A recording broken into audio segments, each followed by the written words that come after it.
Hey everybody, welcome back to another Vlogmas day. It's beautiful and sunny, as you can probably tell by the light coming in from the window just in front of me. I'm down here in the basement and I'm organizing the section that I would consider our seed/planting storage. And it gave me the idea that I could film a video of a couple things that I keep in my toolkit or ideas for new gardeners. So if you're into that kind of video, this one's for you and hope you enjoy it. Being a new gardener myself, I often get a lot of questions from people who are looking forward to the lifestyle or are looking for tips and tricks of stuff that maybe I got the chance to try out before they did. So it kind of inspired this video because I think it's really important to focus on, I guess, less is more when it comes to gardening. It should be natural. It should be something that we can get from our earth and not something that we constantly buy and constantly live in excess over. I think that's really important for gardening, especially for me, to find ways that we can use what we already have in our house.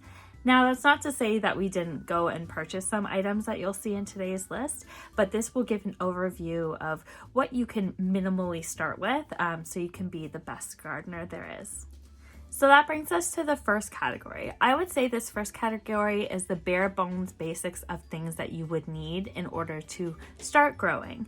So that's going to be this big guy right here. You're gonna need soil. So this one is specifically a potting mix because I recently had repotted some of our plants, but there are different soil mediums that you use for different purposes. That's in another video. Another option you're gonna need is some planters. So variety of sizes is always gonna be best because each plant is gonna need something a little bit more specific. Another option you're going to need is beautiful light. So as you can see, it's streaming through here, through my window, but having additional light sources is always beneficial, especially ones that are going to give out the UV index that you need in order to grow the plants. And you won't be able to grow without water. So having a water source, this one is just the sprayer, is going to be beneficial for any new gardener. A watering can works simple, or a hose. This is just portable and super user-friendly. I almost forgot. You're going to need something to grow. You're going to need seeds, bulbs, plants, seedlings. There's so many different options available to you.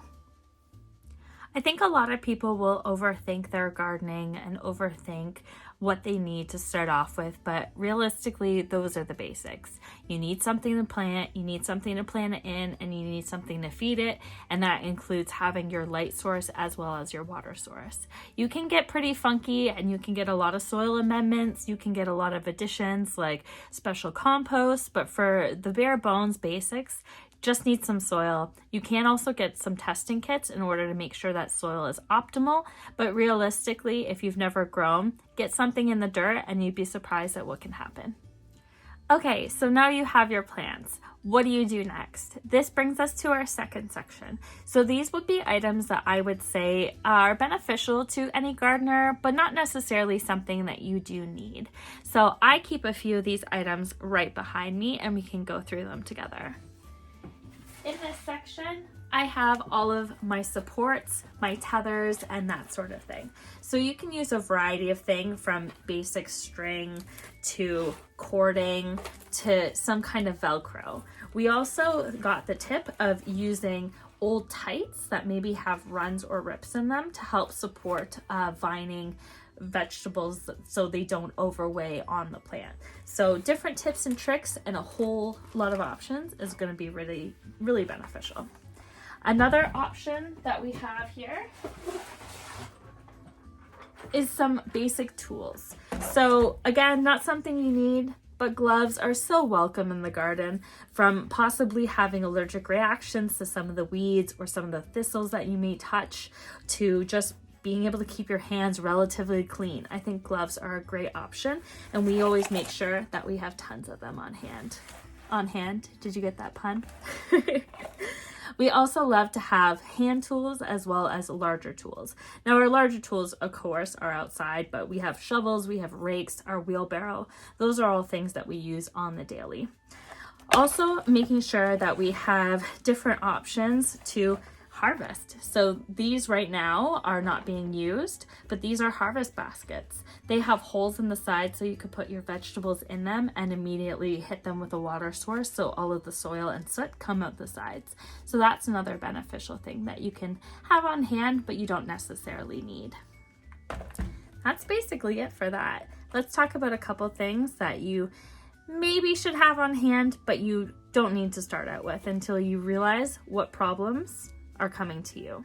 Problems are inevitable in the garden, whether it be from pests, insect pressure, or rodent pressure, or just general wildlife destruction. There are a lot of things that can come to a backyard garden. Now, luckily here, we're a little bit more inside of the city, so we don't have issues such as deer, but we do get rodents, we do get a lot of bugs. So having a couple options at hand will be really beneficial for somebody who's taking their gardening a little bit more serious. These make great gifts as well too, so don't discredit these for just purchasing for yourself. If you know a gardener in your life, a lot of these options are things that they're going to use on a daily, so keep that in mind for this holiday season.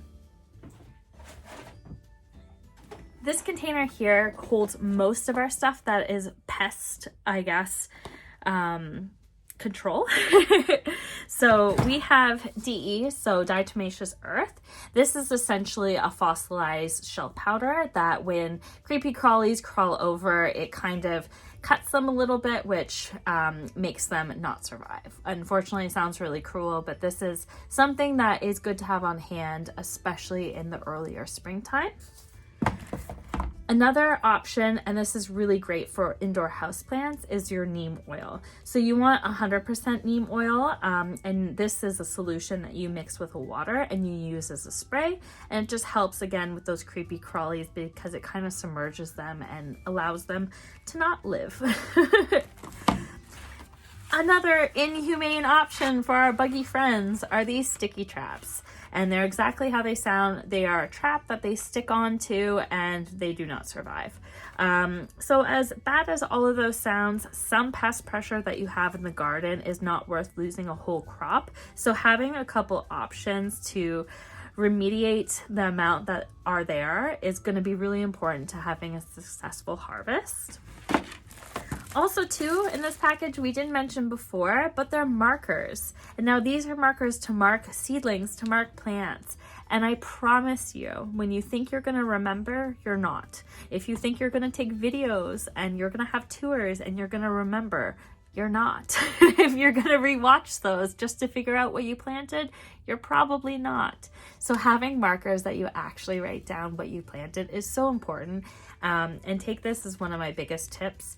Don't forget to do this. It's really important. Another couple options that you can have, and again, they would be things that are outside right now, are reflectors, wind chimes, anything that kind of, I guess, scare birds or wildlife when wind or the sun will appear. That is really beneficial. Some people use scarecrows, some people use fake owls. We personally haven't used any of those options because the pest pressure that we have here is certainly manageable with a couple options that I did give you. But we have used options such as caging or such as netting, fencing, that sort of thing.